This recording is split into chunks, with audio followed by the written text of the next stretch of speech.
आज हम biological classification, ये चैप्टर नंबर 2 है और 11th क्लास का सेकेंड चैप्टर है बायो का। तो इसमें हम बात करेंगे कि कैरोलस लिनियस ने,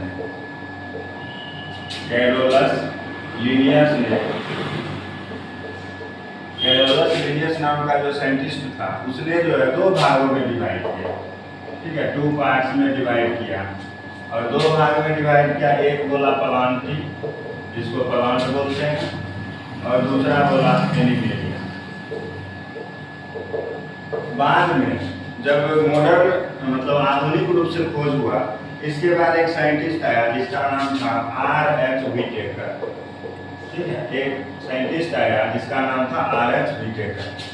इसने 1969 में कि कैरोलस लिनियस के बाद एक वैज्ञानिक आया जिसका नाम था R.H. व्हिटेकर, जिसने 1969 में जितना भी ऑर्गेनिज्म है उसको 5 भागों में बांटा। ऑर्गेनिजम्स को 5 किंगडम में बांटा, 5 किंगडम में बांटा। ठीक है, यानी R.H. व्हिटेकर नाम का साइंटिस्ट आया, उसने 1969 में जीवों को, ऑर्गेनिज्म को 5 किंगडम में बांटा। पहला है मोनेरा, पहला क्या है मोनेरा, दूसरा है प्रोटिस्टा। अब जानते हैं मोनेरा क्या है। तो मोनेरा में बैक्टीरिया आते हैं, जितने भी बैक्टीरिया हैं, जितने भी छोटे जीव हैं, सबको मोनेरा कहते हैं। ठीक है, उसके बाद है प्रोटिस्टा, उससे थोड़ा बड़ा, जितने भी जीव हैं यूकैरियोटिक जितना भी जीव है सब प्रोटिस्टा है।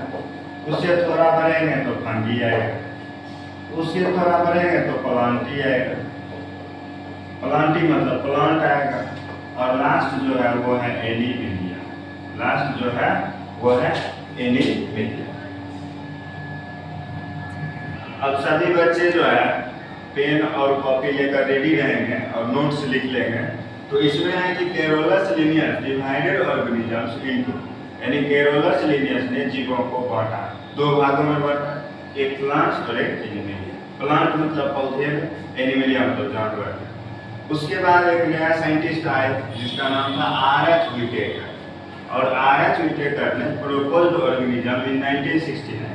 उन्होंने 1969 में एक सिद्धांत दिया या डिवाइड किया इन 5 किंगडम, 5 किंगडम, यानी जीवों को उन्होंने 5 भागों में बांटा 1969।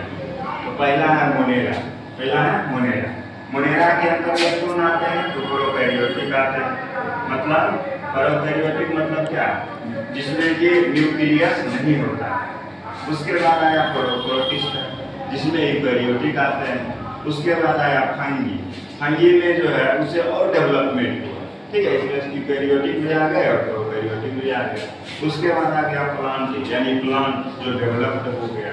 उसके बाद लास्ट में आया एनिमेलिया। इस तरह से इन्होंने 5 भागों में बांटा। इसे आप लिख सकते हैं। बोलिए। मोनेरा, सबसे पहला आता है मोनेरा। मोनेरा, ये जो वर्ड है ना मोनास से बना, मोनस, और मोनस का मतलब होता है सिंगल, एक। मोनस का मतलब क्या होता है? सिंगल। ठीक है, और ये जो बना है ये एक वर्ड से बना है, मतलब इसका कहने का मतलब है ये प्रोकैरियोटिक है, प्रोकैरियोटिक है। और प्रोकैरियोटिक किसको बोलते हैं? प्रोकैरियोटिक वैसे जीव को बोलते हैं जिसमें न्यूक्लियस नहीं प्रेजेंस होता है, न्यूक्लियस होता है नॉट प्रेजेंस, जिसमें न्यूक्लियस नहीं होता है, केंद्रक नहीं होता है। जिसमें केंद्रक नहीं होगा, नाभिक नहीं होगा, उसको बोलेंगे प्रोकैरियोटिक। और जितने भी प्रोकैरियोटिक जीव है वो सब मोनेरा कहलाते हैं। इसके अंतर्गत सभी बैक्टीरिया आते हैं, ऑल बैक्टीरिया, जितना भी जीवाणु है दुनिया में, सारे बैक्टीरिया जो है इसी के अंतर्गत आते हैं। अब इसके बारे में जानते हैं, इसका शेप, इसका जो शेप होता है मुख्तलिफ जो है कई प्रकार का होता है। शेप कई तरह का है, जैसे कि सिलिंड्रिकल, लंबा बेलनाकार हो सकता है।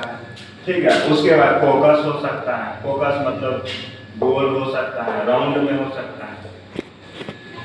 उसके बाद इसका एक और शेप हो सकता है, जैसे कि जैसे हम बोलते हैं फ्लैट, फ्लैट चौड़ा भी हो सकता है। ठीक है, और उसके बाद कभी कभी इसका जो शेप होता है फ्लैजिला कहते हैं, फ्लैजिलस होता है, फ्लैजिलस मतलब जैसे पक्षनाभ होता है उस टाइप का होता है, मतलब इस तरह से होगा, इस टाइप का ऐसे करके। ठीक है, कभी कभी फोकस होगा, फोकस में होगा गोल टाइप ऐसे। ठीक है, इब्रियो जैसा है। उसके बाद सिलिंड्रिकल भी हो सकता है, सिलिंड्रिकल भी रह सकता है, और फ्लैट भी रह सकता है, चौड़ा जैसे इस टाइप चपटा है तो फ्लैट भी रह सकता है। इस तरह से इसका अलग अलग शेप है। और एक और चीज़ है कि मोनेरा सब जगह पाया जाता है। अगर थोड़ा भी अगर जीवन संभव हो, लिविंग लगे कि हाँ पॉसिबल है, तो हर जगह ये बढ़ जाए। ठीक है, मोनेरा हर जगह पाया जाता है। अगर इसको कहीं भी थोड़ा भी ऑप्शन मिल गया तो ये वहाँ पे प्रेजेंट मिलेगा। ठीक है, चाहे वो हॉट लेक हो, गर्म झरने हो, ठीक है, या डिजर्ट हो, मरुस्थल हो, या कोल्ड डिजर्ट हो, ठंडा मरुस्थल। यानी ठंडा गर्मी से इसको कोई प्रभाव करने वाला नहीं है। ये गर्म जगह भी मिलेगा, ठंडा जगह भी मिलेगा।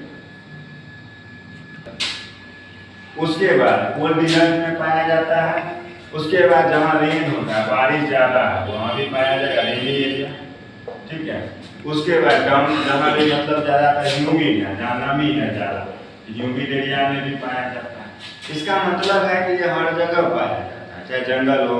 एक छोटा सा अगर हम मिट्टी लें, सॉइल के अंदर भी पाया जाता है। सॉइल छोटी सी मिट्टी के अंदर बहुत सारे बैक्टीरिया पाए जाते हैं, बहुत सारे मोनेरा पाए जाते हैं। इतना ही नहीं, ये बॉडी के अंदर भी हो सकता है। ये साइड बॉडी के अंदर भी होगा, शरीर के अंदर, हमारे बॉडी के अंदर भी है, उसके बाहर भी है, आउटसाइड बॉडी, मतलब हर जगह पाया जाता है। इट मीन्स दैट कि ये ऐसा कोई भी जगह नहीं है जहाँ पे ये छूटा होगा, हर जगह ये पड़ेगा। ठीक है।